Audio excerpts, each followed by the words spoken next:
నారా చంద్రబాబు నాయుడు గారు, నారా లోకేష్ గారు, కూటమి ప్రభుత్వం చెప్పే మాటలు మాత్రం కొండలు దాటేస్తూ ఉంటాయి. వాళ్ళు చెప్పే మాటలకు చేసే పనులకు పొంతన లేదు అనేసి సోషల్ మీడియాలో బీభత్సంగా విమర్శలు కూడా వస్తున్నాయి. ప్రభుత్వ ప్రకటనలు పత్రికల శీర్షికల వరకే పరిమితం అవుతున్నాయి. ఆచరణలో మాత్రం ఎక్కడా కానీ కనిపించడం లేదు. ముఖ్యంగా ఇటీవల జరిగినటువంటి కేబినెట్ సమావేశంలో కూటమి ప్రభుత్వం పొదుపు చర్యలు పేరుతో తీసుకుంటున్న నిర్ణయాలు ఇప్పుడు వివాదాస్పదంగా మారుతున్నాయి. దేశ ఆర్థిక పరిస్థితులను దృష్టిలో పెట్టుకొని ప్రభుత్వం కూడా పొదుపు మార్గంలో నడవాలని చెప్పేసి ముఖ్యమంత్రి చంద్రబాబు నాయుడు గారు కేబినెట్లో పిలుపునిచ్చాడు. కేంద్ర ప్రభుత్వాన్ని ఆదర్శంగా తీసుకొని మంత్రులు, అధికారులు, ఎమ్మెల్యేలు తమ వాహనాల వినియోగాన్ని తగ్గించాలి, ఇంధన పొదుపు మీద దృష్టి పెట్టాలి అని చెప్పేసి సలహాలు, సూచనలు చేశాడు చంద్రబాబు నాయుడు గారు. ప్రభుత్వ కార్యాలయాల్లో ఏసీలను 24 నుంచి 26 డిగ్రీల మధ్య ఉంచాలి, విదేశీ పర్యటనను అత్యవసర పరిస్థితుల్లో మాత్రమే నిర్వహించాలని చెప్పేసి చంద్రబాబు నాయుడు గారు మొన్న క్యాబినెట్లో చెప్పాడు కదా యాజ్ ఏ ముఖ్యమంత్రి. అలాగే వారంలో ఒకరోజు నో వెహికల్ డే పాటించాలి కంపల్సరీగా అని చెప్పేసి కూడా చెప్పాడు. సాధ్యమైనంత వరకు ఆర్టీసీ బస్సులను వినియోగించుకోవాలి, సైక్లింగ్ లేకపోతే పాదయాత్రల ద్వారా ప్రజలకు ఆదర్శంగా నిలవాలి అని చెప్పేసి సూచనలు చేశాడు. సమావేశాలకు కూడా వర్చువల్ విధానంలో నిర్వహించాలని చెప్పేసి కూడా నిర్ణయం తీసుకున్నాడు. ఈ ప్రకటనను పెద్ద ఎత్తున ప్రచారం కూడా చేసింది కూటమి ప్రభుత్వం. కొంతమంది నిమ్మల రామానాయుడు గారు సైకిల్ తొక్కుతుంటే వెనక టీడీపీ అధ్యక్షుడు కూర్చోన్నాడు. ఏం యాక్టింగ్! ఆమె తెలుగుదేశం పార్టీ ఎమ్మెల్యే గల్లా మాధవి, ఆమె ఆర్టీసీ బస్సులో ఉంటుంది. అబ్బో, నా సామిని అసలు ఎరగదీశారులే, మామూలుగా కాదు.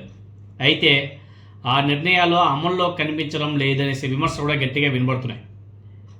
కేబినెట్ సమావేశం జరిగిన కొన్ని రోజులకే మంత్రి నారా లోకేష్ గారు రష్యా పర్యటనకు సిద్ధమవడం చర్చాంశమైంది. అదేవిధంగా జూన్ 2 నుంచి 6 వరకు ఆయన విదేశీ పర్యటనకు సంబంధించి జీవో కూడా రిలీజ్ చేశారు. ఒకవైపు ఏడాది పాటు విదేశీ పర్యటన తగ్గించాలని చెప్పేసి నిర్ణయం తీసుకుంటే కూటమి ప్రభుత్వం మరోవైపు తక్షణమే ఆ నిర్ణయానికి విరుద్ధంగా వ్యవహరిస్తుందన్న విమర్శలు కూడా గట్టిగా వినబడుతున్నాయి. ఇక నిన్న కడప పర్యటనకి వెళ్ళాడు. అక్కడ కూడా లోకేష్ ప్రత్యేక విమానంలో వెళ్ళడం జరిగింది. ఇప్పటికే deputy chief minister Pawan Kalyan garu ప్రత్యేక విమాన ప్రయాణాల మీద వస్తుంటే విమర్శలకు ఇదంతా కూడా ఎక్స్ట్రా. సో పొదుపు అనే మాట ఓన్లీ ప్రజలకు మాత్రమే సలహాలు ఇస్తున్నారు తప్ప మంత్రులు, ఎమ్మెల్యేలు వీళ్ళు ఎక్కడా కానీ పాటించడం లేదనే ప్రశ్న కూడా గట్టిగానే వినబడుతున్నాయి. ఇంకా నో వెహికల్ డేగా ప్రకటించాలంటే మొదటి శుక్రవారం రోజునే ఆముదాల వలసలో జరిగినటువంటి ఒక కార్యక్రమానికి కేంద్ర మంత్రి రామ్మోహన్ నాయుడు భారీ వాహన కాన్వాయ్తో హాజరు కావడం జరిగింది. ఆ వీడియోస్ని కూడా సోషల్ మీడియాలో బీభత్సంగా వైరల్ అవుతున్నాయి, మీరు అందరూ కూడా చూసుకోవచ్చు. అదేవిధంగా నెల్లూరు నుంచి ఆత్మకూరుకు మంత్రి ఆనం రామనారాయణ రెడ్డి పెద్ద ఎత్తున వాహనాలతో పర్యటించడం, ఇవంతా దేనికి నిదర్శనం? ఇది నో వెహికల్ డేనా? ఇది మాటలకి మాత్రమే, చేతల్లో అబ్బే. సామాన్య ప్రజల్లో ఒక అసంతృప్తి పెరుగుతుంది. రాజకీయ నాయకులు చెప్పే మాటలేంటి, చేసే పనులేంటి? వీళ్ళు ప్రజలకు మాత్రం సూక్తులు చెప్తుంటారు, వీళ్ళు మాత్రం పాటించారు, వీళ్ళు మాత్రం విదేశీ పర్యటనకి వెళ్తుంటారు.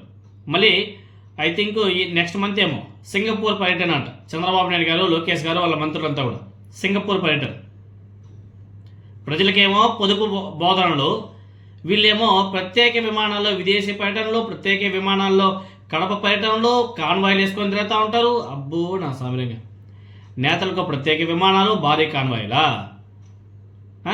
చంద్రబాబు నాయుడు గారు రాజకీయ అనుభవాన్ని ప్రస్తావిస్తూ ఆయన మాటలు ఆ రోజు హెడ్లైన్ల కోసమే తప్ప ఆచరణలో మాత్రం కనిపించవన్న విమర్శ కూడా గట్టిగా వినబడుతున్నాయి. చూడండి, నిమ్మల రామానాయుడు గారు సైకిల్ తొక్కడం, ఏమి యాక్టింగ్ చేస్తున్నాడు. ఆ పైన వీడియో చూడండి. కింజరపు రామ్మోహన్ నాయుడు కేంద్ర మంత్రి కాన్వాయ్ చూడండి. అయ్యా, దీన్ని ఏమంటారు? ఇదే నా పొదుపు మార్గం అంటే? వీటన్నిటి కూడా ప్రజలందరూ కూడా గమనించాలా. మళ్ళీ ఈరోజు పెట్రోల్, డీజిల్ రేట్లు పెంచారు మళ్ళీ 80 పైసలు లీటర్కి. ఇది మూడోసారి. రెండోసారి కూడా సేమ్ అలానే 80 పైసలు 90 పైసలు పెంచారు. దానికి ముందేమో 3 రూపాయలు పెంచారు. ఇప్పుడు మూడోసారి ముఖ్యంగా మళ్ళీ 80 పైసల నుంచి 90 పైసలు పెంచారు. ఇది పెరుగుతూనే ఉంటుంది, తగ్గదు. తగ్గే ప్రసక్తే ఉండదు. రాహుల్ గాంధీ గారు చెప్పారు కదా, ఆర్థిక పరిస్థితి చాలా దీన వ్యవస్థలో ఉంది, ఈ సిచ్యువేషన్ చాలా అవుట్ ఆఫ్ కంట్రోల్ అవుతుంది. ఇది నిజం.